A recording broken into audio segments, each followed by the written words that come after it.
Uma mulher ouviu um choro vindo da floresta às 6 da manhã. Quando ela descobriu o que estava lá, seu coração quase parou. O que ela encontrou mudou sua vida para sempre, e você não vai acreditar no que era. Essa história vai te deixar arrepiado do início ao fim. Mas antes de começar, eu preciso saber: de que cidade você está me assistindo agora? Deixa aqui nos comentários. E se você ainda não é inscrito no canal, clica naquele botão vermelho de inscrever-se e ativa o sininho para não perder nenhuma história incrível como essa. Agora vamos à história. Marina acordou naquela manhã de domingo com um peso estranho no peito, como se algo a estivesse chamando. Aos 42 anos, ela havia aprendido a confiar em sua intuição, especialmente depois de tudo que havia passado na vida. Viúva há 3 anos, morava sozinha em uma pequena casa nas proximidades da floresta do Vale Sombrio, um lugar envolto em mistérios e histórias antigas que os moradores da cidade preferiam não comentar. A floresta era densa, com árvores centenárias cujos galhos se entrelaçavam formando um dossel quase impenetrável. Poucos se aventuravam além das trilhas principais, e aqueles que o faziam raramente falavam sobre o que encontravam lá dentro. Marina sempre teve uma relação peculiar com aquele lugar. Desde criança, sentia-se atraída pela vegetação escura e pelos sons misteriosos que ecoavam entre as árvores. Sua avó costumava dizer que a família tinha uma conexão especial com a floresta, que seus ancestrais eram guardiões de segredos antigos. Marina nunca levou essas histórias muito a sério, considerando-as apenas contos folclóricos para assustar crianças. Mas naquela manhã, enquanto preparava seu café, ouviu algo que fez seu coração acelerar. Era um choro. Não um choro humano comum, mas um som que parecia carregar séculos de dor e solidão. O lamento vinha da direção da floresta, atravessando a névoa matinal e chegando até sua cozinha como um apelo desesperado. Marina deixou a xícara sobre a mesa e caminhou até a janela. A floresta estava especialmente silenciosa, como se aguardasse algo. O choro continuava, agora mais intenso, mais urgente. Ela sabia que deveria ignorá-lo, fechar as janelas e fingir que não havia ouvido nada. Era o que qualquer pessoa sensata faria. Mas Marina não era qualquer pessoa. Vestiu sua jaqueta de trilha, calçou as botas de caminhada e pegou sua mochila. Antes de sair, olhou para a foto de seu falecido marido, Roberto, sobre a lareira. Ele sempre a incentivara a seguir seu coração, mesmo quando isso significava tomar decisões que outros considerariam loucura. Com um suspiro profundo, Marina atravessou o portão de sua propriedade e adentrou a trilha que levava ao coração da floresta do Vale Sombrio, guiada apenas por aquele choro misterioso que parecia conhecer seu nome.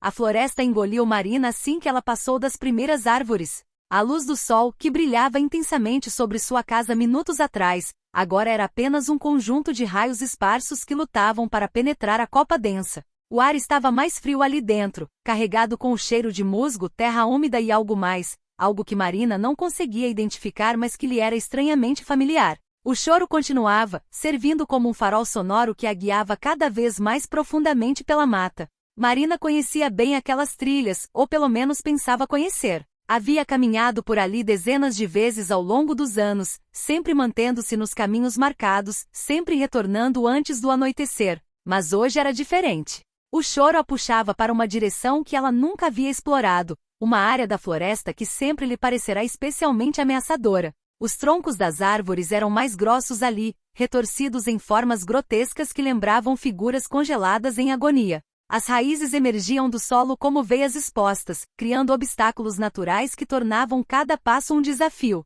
Marina precisou escalar sobre troncos caídos, desviar de arbustos espinhosos e atravessar pequenos riachos de água gelada. Seu tênis de trilha estava completamente encharcado, e ela podia sentir bolhas se formando em seus pés, mas o choro não permitia que ela parasse. Havia algo naquele som que tocava uma parte profunda de sua alma, algo que ressoava com memórias que ela não sabia que possuía. Após o que pareceram horas, mas que seu relógio indicava serem apenas 40 minutos, Marina chegou a uma clareira que definitivamente não deveria existir. Ela havia estudado mapas da região, conversado com guardas florestais, e nenhum deles mencionava uma clareira tão grande no meio da floresta do Vale Sombrio. O lugar tinha aproximadamente 50 metros de diâmetro, perfeitamente circular, com a grama curiosamente aparada como se alguém cuidasse dela regularmente. No centro da clareira, havia uma estrutura que fez Marina parar e segurar a respiração.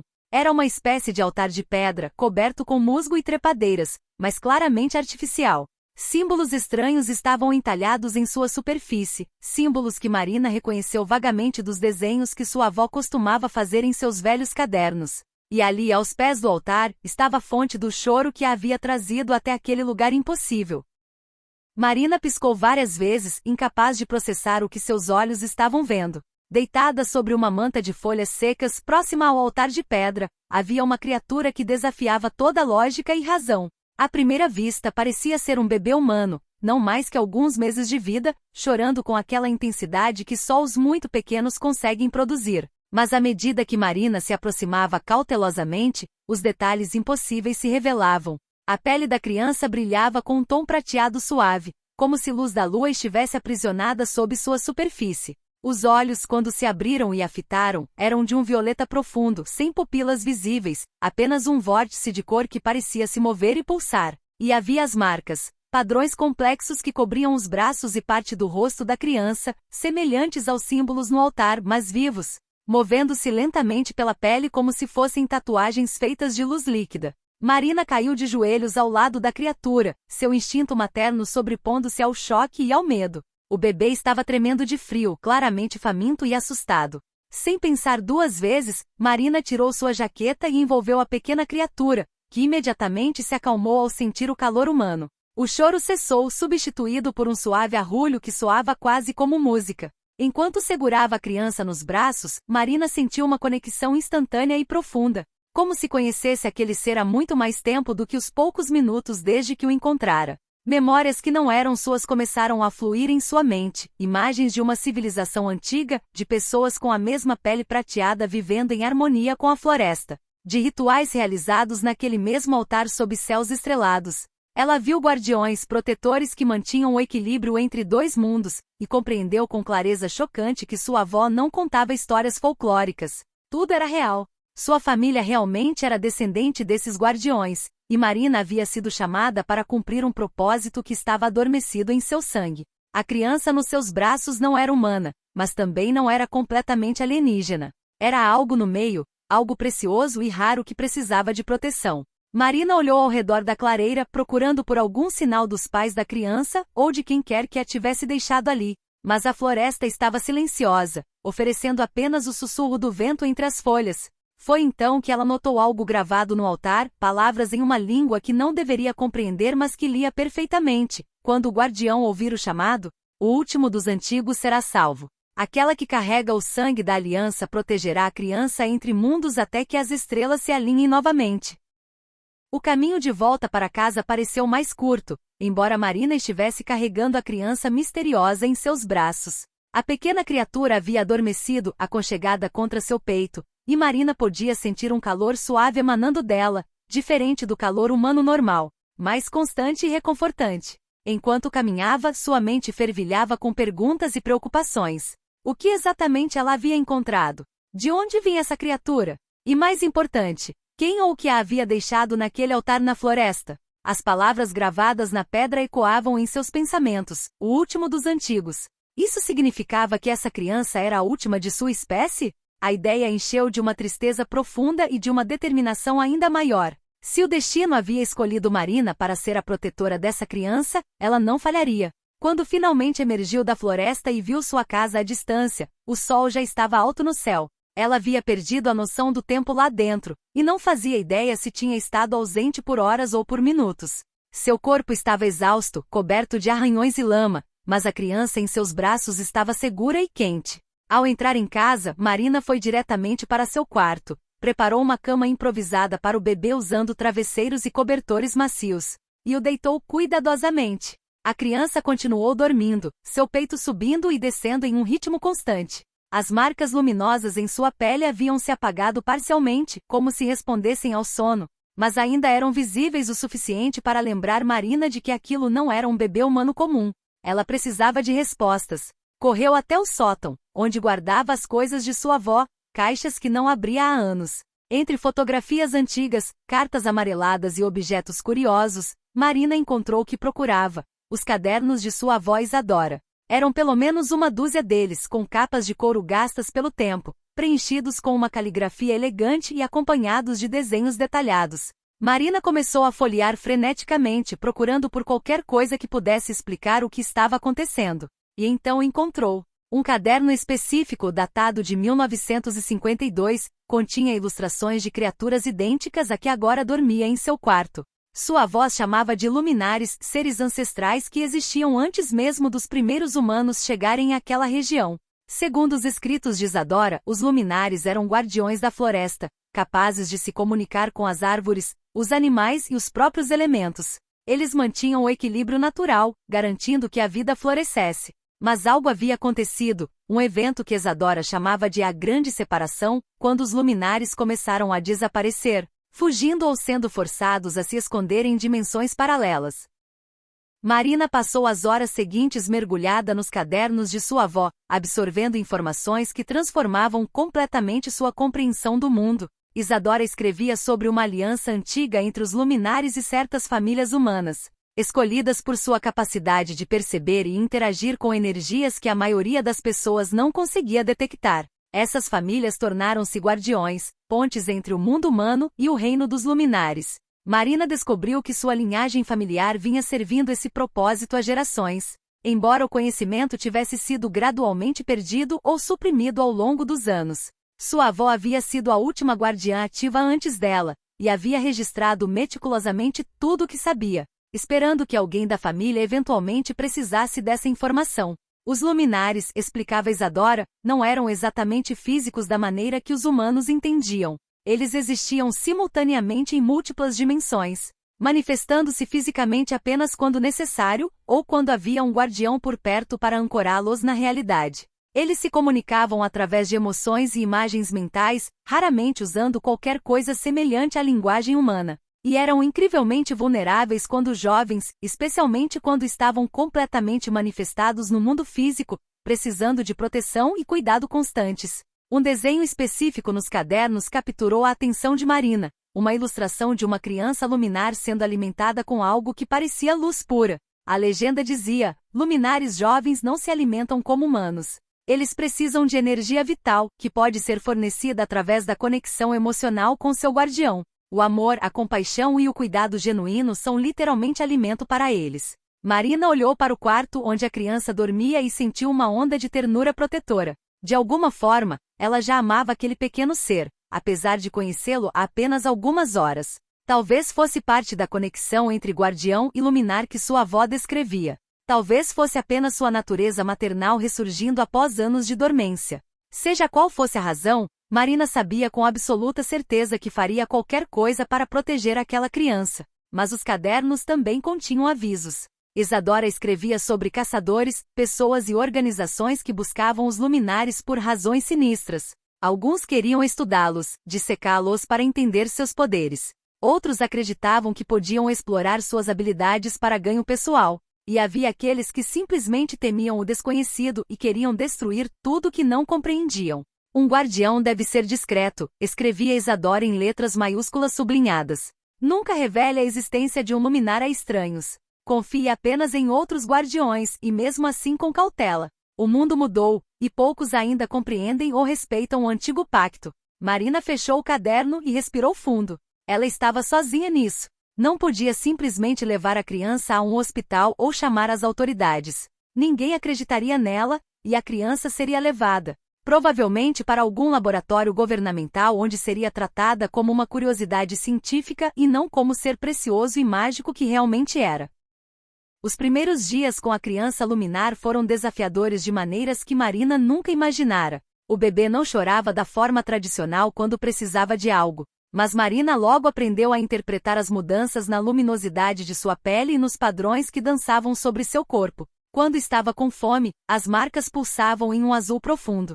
Quando estava desconfortável, elas ficavam de um laranja avermelhado. E quando estava feliz e satisfeito, brilhavam em tons suaves de verde e dourado. Marina descobriu que alimentar a criança, como sua avó havia descrito, era um processo intuitivo. Ela simplesmente segurava o bebê perto de seu coração, pensava em sentimentos de amor, segurança e acolhimento, e podia sentir a energia fluindo dela para a criança. Era exaustivo em um nível que ia além do físico, mas também profundamente gratificante. Cada vez que alimentava a pequena, Marina sentia a conexão entre elas se aprofundar. Começou a perceber pensamentos e emoções que não eram seus, ecos do que a criança estava sentindo e até mesmo fragmentos de memórias que pareciam vir de um lugar muito distante e muito antigo.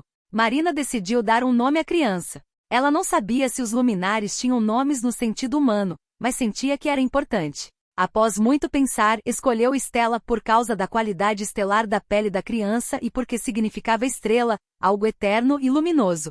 Estela parecia responder positivamente ao nome, suas marcas brilhando em um dourado caloroso sempre que Marina o pronunciava. Conforme os dias se transformavam em semanas, Marina precisou fazer ajustes em sua vida para acomodar sua nova realidade. Ela trabalhava como designer gráfica freelancer, o que permitia que ficasse em casa a maior parte do tempo, mas ainda tinha que lidar com clientes, prazos e videochamadas ocasionais.